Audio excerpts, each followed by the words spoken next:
In this video, I'm going to show you how to buy airtime on Eversend. So once you log into your Eversend app, the next thing you're going to do is click on send. Then on this page right here, you can see at the top right, you see mobile, banks, and airtime. So just click on airtime. Then you can see if you want to buy airtime for yourself, or you want to add new user that you want to buy airtime for. So just click on the plus sign at the top.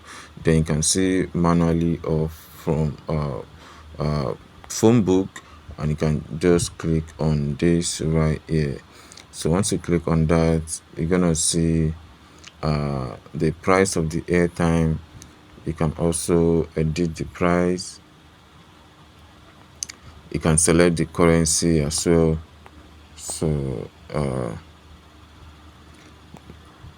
then once you add the price right here, for example, so then click on continue. But due to the fact that I don't have any money on this account, so I can't actually proceed on with that.